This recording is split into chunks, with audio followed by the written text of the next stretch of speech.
সবাইকে নমস্কার মাই মম কিচেন ব্লগে। আপনারা সব কেমন আছেন? আশা করি সব ভালো আছেন।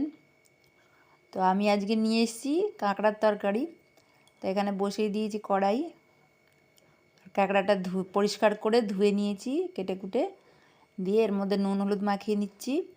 এবার দিয়ে দিচ্ছি কড়াইতে সর্ষের তেল।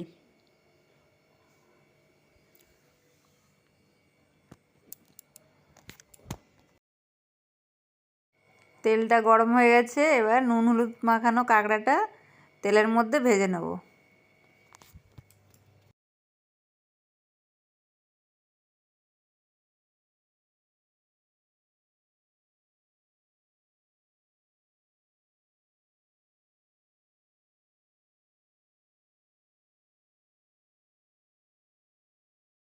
কাঁকড়াটা আমার এখানে ভাজা হয়ে গেছে, আমি এবার থালার মধ্যে তুলে নিচ্ছি।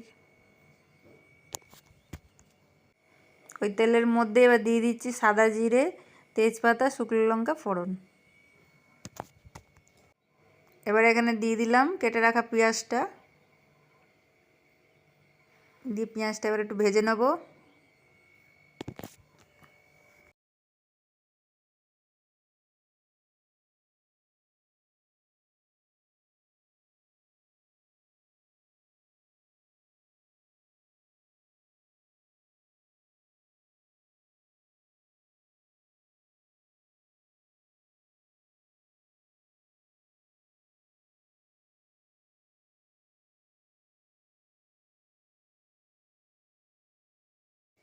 পেঁয়াজগুলো একটু লাল লাল করে ভেজেছি, দিয়ে এবার আলুগুলোকে ছেড়ে দিচ্ছি।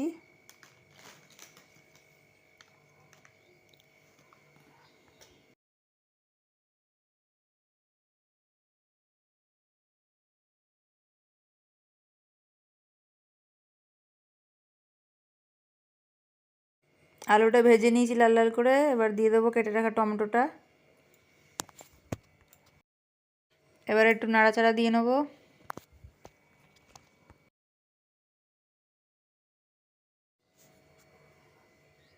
তারপরে দিয়ে দেবো হলুদ গুঁড়ো, একটু লবণ,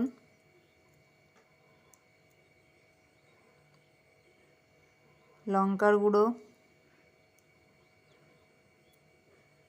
দিয়ে এবার ভালো করে কষাবো।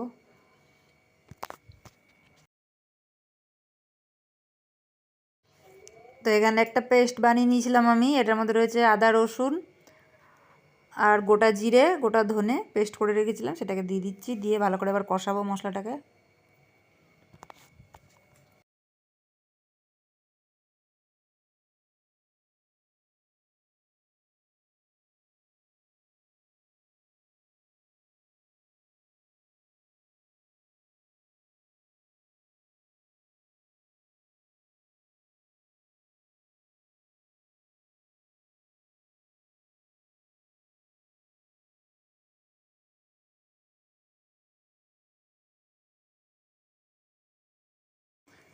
এবার কষানো হয়ে গেছে, ভেজে রেখেছিলাম যে কাঁকড়াগুলো সেগুলো এবার দিয়ে দেবো এটার মধ্যে, দিয়ে ভালো করে কষাবো।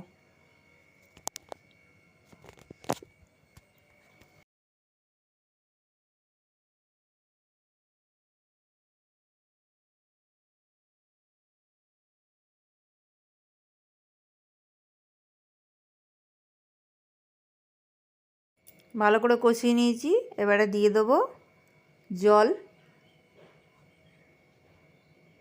কালারটা কি সুন্দর এসছে দেখুন। আচ্ছা, এটা কিন্তু সমুদ্রি কাঁকড়া।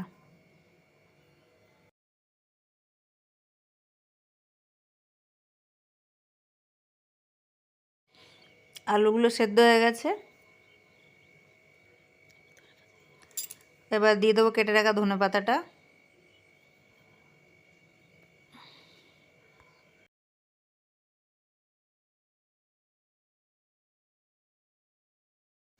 এবার দিয়ে দেবো গরম মশলা।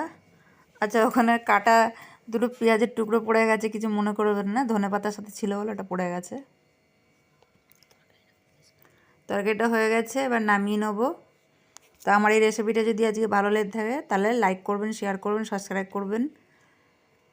আজকের মতন এইটুকুনি, দেখা হচ্ছে কালকে আবার নতুন একটা ব্লগ নিয়ে। নমস্কার।